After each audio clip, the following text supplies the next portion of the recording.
வணக்கம். நான் உங்க friend Jaya Srinivasan. Welcome to veggies recipe.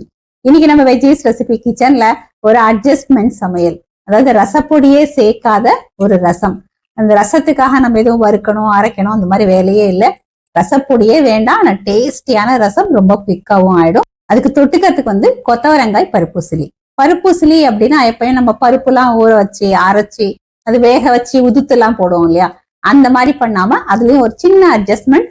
இந்த ரெண்டுமே டேஸ்டாவும் இருக்கும், சீக்கிரமும் ஆயிடும். இந்த பருப்பூசிலி இந்த ரசம் சாதத்துக்கு மட்டும் இல்ல, மோர் குழம்பு சாதம், வத்த குழம்பு சாதம் எல்லாத்துக்குமே ரொம்ப பிரமாதமா இருக்கும்.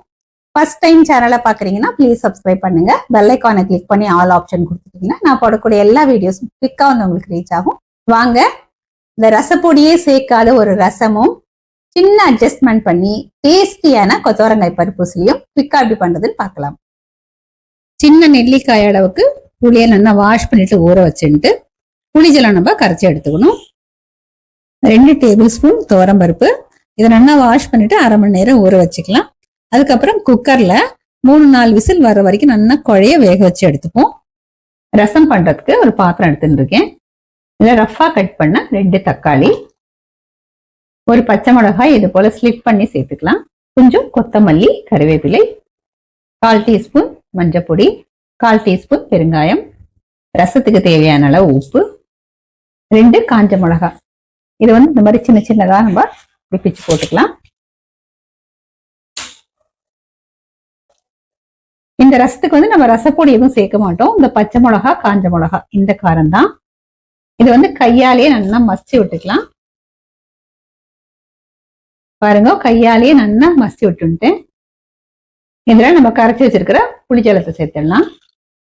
நம்ம கரைச்சி வச்சிருக்கிற ரசம் தக்காளி புளி தண்ணியோட பச்சை வாசனை போக நல்லா கொதிச்சு வரட்டும்.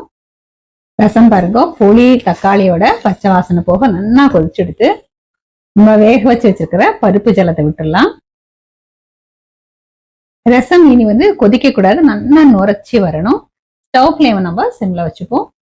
ஹைல இருந்ததுன்னா டக்குன்னு இது கொதிக்க ஆரம்பிச்சிடும். ரசம் பருப்பு ஜலம் சேர்த்ததுக்கு அப்புறம் கொதிச்சாலே அதோட டேஸ்டும் ஃபிளேவரும் குறைஞ்சிடும். ரசம் பாருங்க நல்லா நுரைச்சி வந்துடுத்து. மேல கொஞ்சம் கொத்தமல்லியை தூவிட்டு ஸ்டவ் ஆஃப் பண்ணிக்கலாம். ரசத்துக்கு தாளிச்சிடலாம். ஸ்டவ்ல ஒரு பேன் வச்சிருக்கேன். 2 டீஸ்பூன் நெய் சேர்த்துப்போம். நெய் சூடானதும் 1/2 டீஸ்பூன் கடுகு, கடுகு வெடிக்கும் போது 1/2 டீஸ்பூன் ஜீரகம், 1/2 டீஸ்பூன் மிளகு இது க்ரஷ் பண்ணி சேர்த்துக்கலாம். ஜீரகம் மிளகு நல்லா பொரியட்டும். ஜீரகம் மிளகு நல்லா பொரிஞ்சாதான் ரசம் மிளகு ஜீரக வாசனையோட சூப்பரா இருக்கும். 1/4 டீஸ்பூன் பெருங்காயம், கொஞ்சம் கறிவேப்பிலை, அப்படியே நல்லா வதக்கி விட்டுப்போம். இப்ப ஸ்டவ் ஆஃப் பண்ணிக்கலாம். நம்ம தாளிச்சதை அப்படியே ரசத்துல சேர்த்துருவோம். தாளிச்சதுமே ஒரு தட்டு போட்டு மூடி வச்சிருவோம். 2 நிமிஷம் கழிச்சு நம்ம சர்வ் பண்ணலாம். கொத்தவரங்காய் உசிலி பண்றதுக்கு கடாயில 1 டேபிள் ஸ்பூன் எண்ணெய் சேர்த்துக்கலாம். எண்ணெய் சூடானதும் 1/2 டீஸ்பூன் கடுகு, கடுகு வெடிச்சதும் 1/4 டீஸ்பூன் பெருங்காயம், 150 கிராம் கொத்தவரங்காயை பொடி பொடியா கட் பண்ணிருக்கேன், அதோட கொஞ்சம் கறிவேப்பிலை, 1/4 டீஸ்பூன் மஞ்சள் பொடி, கொத்தவரங்காய்க்கு தேவையான அளவு உப்பு. ஸ்டவ் ஃப்ளேமை சிம்ல வச்சுட்டு நல்லா மிக்ஸ் பண்ணி விட்டுக்கலாம். ஒரு மூடியை போட்டு மூடிட்டோம் அப்படின்னா இந்த ஸ்டீம்லயே கொத்தவரங்காய் நல்லா வெந்துடும். சின்ன அட்ஜஸ்ட்மெண்ட்டோட கொத்தவரங்காய் ஊசி அப்படின்னு சொல்லியிருந்தேன் இல்லையா, பாருங்க அடை வாத்தது போக ஒரு 2 அடை வாக்குற அளவுக்கு கொஞ்சம் மாவு மிச்சம் இருக்கு. இது ஒரு நேரம் டிஃபனுக்கு நமக்கு காணாது. இந்த மாவு தான் கொத்தவரங்காய் உசிலிக்கு யூஸ் பண்ண போறேன். இதை ஒரு 2 அடை வாத்து நம்ம எடுத்துக்கலாம். மிச்ச மாவுல அடைய வாத்துட்டு நல்லா சூடு ஆறினதுக்கு அப்புறம் இதை போல நம்ம கையாலேயே உதுத்துக்கலாம். நல்லா சூடு ஆறினதுக்கு அப்புறம் உதுத்துக்கோங்க, அப்பதான் நல்லா உதுக்க வரும். கொத்தவரங்காய் வெந்தெடுத்தான்னு பார்க்கலாம்.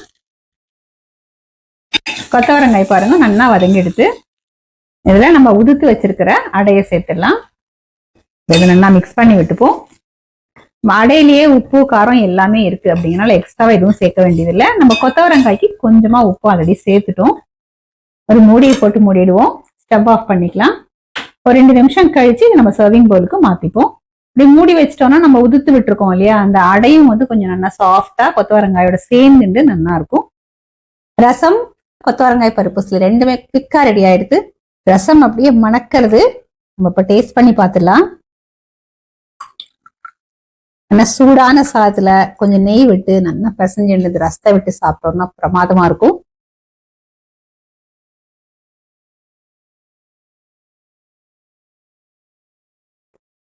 தேவாமிர்தமா இருக்கு, ரொம்பவே பிரமாதமா இருக்கு.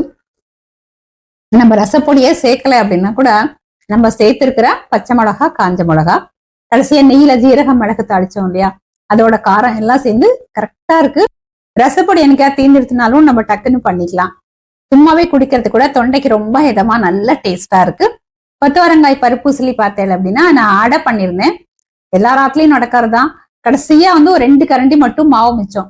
அந்த 2 கரண்டி மாவு வந்து ஒரு நேரம் டிஃபனுக்கு காணாது இல்லையா, அது அப்படியே வச்சிருந்தாலும் வேஸ்டா போயிடும். அதனால அந்த அடை மாவை வேஸ்ட் பண்ணாம அது வந்து கொத்தவரங்காய் பருப்பூசலியா கன்வெர்ட் பண்ணியாச்சு.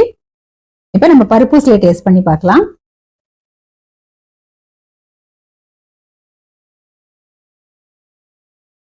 நம்ம அடைய வார்த்து அதை உதுத்து போட்டிருக்கோம் அப்படிங்கிறது தெரியவே தெரியாது. அந்த அளவுக்கு ரொம்ப நல்லா இருக்கு. நார்மலா நம்ம பருப்பு எல்லாம் ஊற வச்சு அதை வதக்கி உதுத்து எல்லாம் பண்ணா கூட எண்ணெய் செலவு கொஞ்சம் கூட ஆகும், இல்ல டைம் கொஞ்சம் கூட எடுக்கும். ஆனா இந்த மாதிரி பண்ணும்போது ரொம்ப எண்ணெயும் தேவையில்லை, பருப்பூசலியும் நல்லா டேஸ்டா இருக்கு.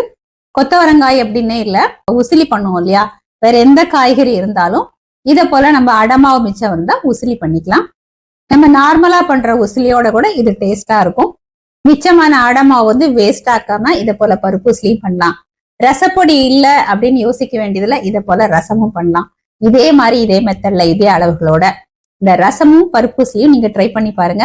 ஃபர்ஸ்ட் கிளாஸா இருக்கும், எல்லாருக்குமே ரொம்ப பிடிக்கும். ட்ரை பண்ணி பார்த்துட்டு எப்படி வந்ததுன்னு கமெண்ட்ல சொல்லுங்க. லைக் பண்ணுங்க, உங்க ஃப்ரெண்ட்ஸ் அண்ட் ஃபேமிலியோட ஷேர் பண்ணுங்க. இன்னொரு புது ரெசிபியோட நாளைக்கு நான் உங்களை மீட் பண்றேன். தேங்க்ஸ் ஃபார் வாட்சிங்.